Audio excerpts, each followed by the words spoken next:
वसुदेवसुतं देवं कंसचाणूरमर्दनं देवकी परमानन्दं कृष्णं वन्दे जगद्गुरुं कृष्णं वन्दे जगद्गुरुं कृष्णं वन्दे जगद्गुरुं। श्री प्रहलाद जी, श्री शिव जी, श्री दधीची जी और श्री बलि जी, इन भगवत भक्तों के गुण श्रीमद् भागवत में वर्णन किए गए हैं। श्री हरिदास जी में भी ये सभी गुण एक स्थान पर ही दिखलाई पड़ते थे। टीकाकार श्री प्रियदास जी कहते हैं कि मूल छप्पे में श्री नाभाजी ने रीझने में श्री हरिदास जी को श्री जगदेव जी के समान कहा है, परंतु कलयुग के भक्त श्री जगदेव जी ने के रीझने के प्रसंग को प्राय सब लोग नहीं जानते हैं। मैंने उसी किसी संत से जैसा सुना है वैसा यहाँ प्रकाशित कर रहे हूँ। उत्तम रूप और गुणों से युक्त एक नटी थी। वह साक्षात शक्ति काली देवी का स्वरूप ही थी। जब वह गाती थी तो सुनने वालों को सुनने की बड़ी भारी चटपटी लग जाती थी और उसकी मधुर मुस्कान देखकर वे मोहित हो जाते थे। रिजवार राजा श्री जगदेव जी ने एक बार उस नटी का अद्भुत नृत्य देखा और मधुर गान को सुना तो वह उस पर रिझ गया। जब उसने पुरस्कार देने का विचार किया तो कोई भी वस्तु उसके योग्य न दिखाई पड़ी। अंत में उसने नटी से कहा, मैंने अपना सिर तुम्हें दिया, जब चाहो तब इसे ले सकती हो। अब वह मेरा नहीं है, तुम्हारा है। जगदेव जी के द्वारा किए गए मस्तक दान को स्वीकार कर वह नटी ने कहा, मैंने भी अपना दाहिना हाथ आपको दिया। अब इस हाथ को फैलाकर न तो किसी से कुछ मांगूंगी और न लूँगी। कुछ दिनों के बाद किसी एक राजा ने सुना कि उस नटी ने राजा जगदेव से ऐसा कुछ इनाम पाया है। उसके बदले अपना दाहिना हाथ उन्हें दे दिया। अब मैं उस नटी को अधिक इनाम देकर जगदेव के इनाम को तुच्छ कर दूं। इस विचार से उस राजा ने नटी को नृत्य करने के लिए अपने दरबार में बुलाया। नटी ने अपना नृत्य गान प्रस्तुत किया। जब वह राजा ने प्रसन्न होकर नटी को कुछ इनाम देना चाहा, नटी ने लेने के लिए अपना बायां हाथ फैलाया। इस पर राजा ने रुष्ट होकर कहा, हमारा इतना अपमान। नटी ने कहा, मैं अपना दाहिना हाथ राजा जगदेव जी को दे चुकी हूँ, अतः दाहिने हाथ में किसी से कुछ नहीं ले सकती हूँ। उस राजा ने पूछा, राजा जगदेव जी से ऐसी कौन सी अलभ्य वस्तु मिली है? तुम उस वस्तु को मुझे दिखा दो और उससे 10 गुनी वस्तु मुझसे ले लो। नटी ने कहा, दूसरा कोई वैसी वस्तु नहीं दे सकता है। उस राजा को नटी ने बहुत समझाया, परंतु वह नहीं मानी। उसे जिद सवार हो गई। उसने बार बार उस वस्तु को लाकर दिखलाने का हठ किया। तब नटी 12 वर्ष बाद परम बड़भागी राजा जगदेव के पास गई और बोली, राजन, मेरी वस्तु मुझे दीजिए। राजा ने सिर काटकर नटी को दे दिया। नटी ने धड़ को न जलाने का आदेश देकर सुरक्षित रखवा दिया और उस पुरस्कार को थाल में ढककर उस राजा के पास ले आई और दिखलाकर बोली, इसे देख लीजिए और इससे 10 गुनी या बराबर ही दीजिए। सिर को देखते ही वह राजा मूर्छित हो गया और पृथ्वी पर गिर पड़ा। अनेक उपचारों से उसकी मूर्छा दूर हुई। तब उसने कहा, मैंने तो यह समझा था कि धन मिला होगा, अतः उससे 10 गुना देने को कहा, किंतु यहाँ धन की बात नहीं रही। अब मैं क्या करूं और क्या दूं, मेरे वश की बात नहीं है। नटी ने कहा, ऐसे अमूल्य पुरस्कार के बदले ही मैंने आपका दाहिना हाथ राजा जगदेव को दिया है। राजा लज्जित हो गया। उसके पश्चात नटी ने आकर राजा जगदेव के धड़ से उसका सिर जोड़ दिया और जिस पद पर रिझकर उसने अपना सिर दिया था उसी पद को गाया।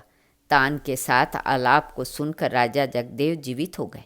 राजा जगदेव जी रिजवार निष्ठा का वृत्तांत एक बड़े यमन राजा की लड़की ने सुना तो वह उनमें आसक्त हो गई और उसने अपने पिता से कहा कि मेरा विवाह आप राजा जगदेव जी के साथ कर दीजिए। उसने जगदेव जी को बुलाकर अनेक प्रकार से समझा बुझाकर स्पष्ट कहा कि आप मेरी पुत्री के साथ विवाह कर लीजिए।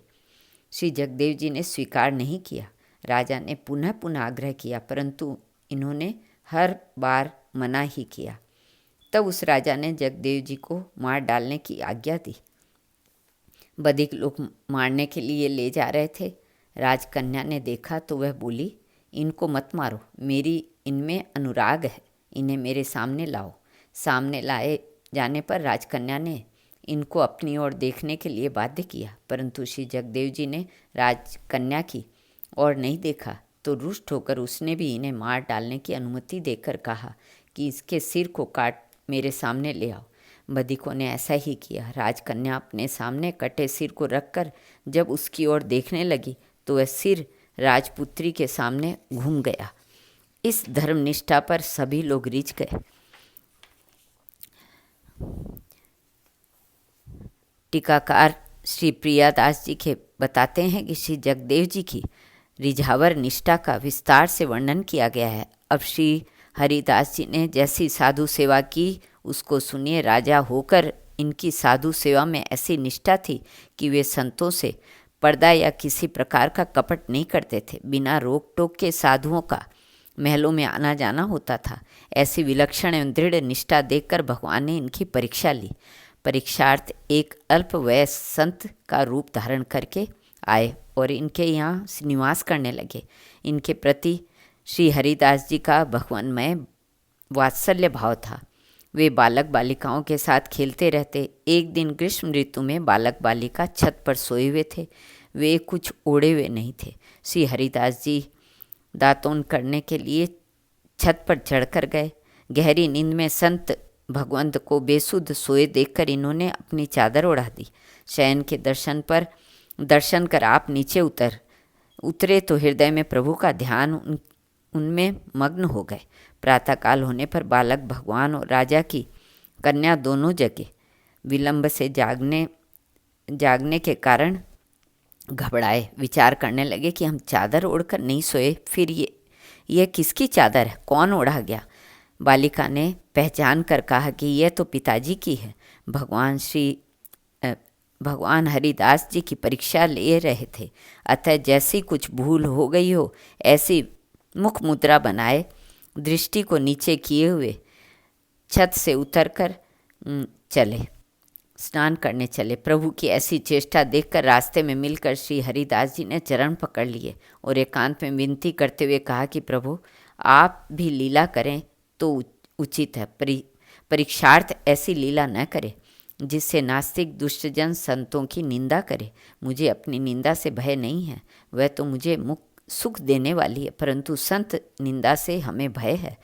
श्री हरिदास जी ने संत भगवान से पुनः कहा कि महाराज, इस प्रकार आपको चेतावनी देने से मेरी भक्ति में कलंक लगता है। आप चाहे जैसे अपनी भक्त की परीक्षा ले, मुझे कुछ भी नहीं कहना चाहिए, परंतु मैंने इस शंका के कारण आपसे कुछ कहा कि कहीं कोई साधु संत का अपमान न करे, किसी साधु में किसी प्रकार की कमी न है। यह सुनना मुझे अच्छा नहीं लगता। संत भगवान ने फिर परीक्षार्थ ऐसा भाव दिखाया जैसे लज्जित हो गए हों। संत भगवान ने कहा कि अब अन्यत्र जाकर भजन करना चाहता हूँ। हरिदास ने चरण पकड़ लिए और अपने सच्चे सद्भाव से संत रूपधारी भगवान को प्रसन्न कर लिया। तब भगवान अपने रूप में प्रकट हो गए। प्रसन्न होकर उन्हें अपना स्वरूप प्रदान किया। फिर बोले, मैं तुम्हारी संत सेवा से निष्ठा से प्रसन्न हूँ, जो चाहो वरदान मांग लो। श्री हरिदास जी ने कहा, हे प्रभु, आप इसी बालक संत रूप से मेरे घर में रहिए, साथ साथ सेवा भजन करने का सुख दीजिए। एवं अस्तु कहकर भगवान पुनः उसी बालक संत रूप में आ गए। संतों में इनकी ऐसी श्रद्धा थी कि भगवान संत रूप धारण करके इनके यहाँ रहे। आपके छोटे भाई श्री गोविंददास जी थे, जिन्हें संत भगवंत के ही आगे बंसी बजाने की प्रतिज्ञा थी। बादशाह के कहने पर भी बंसी नहीं बजाई।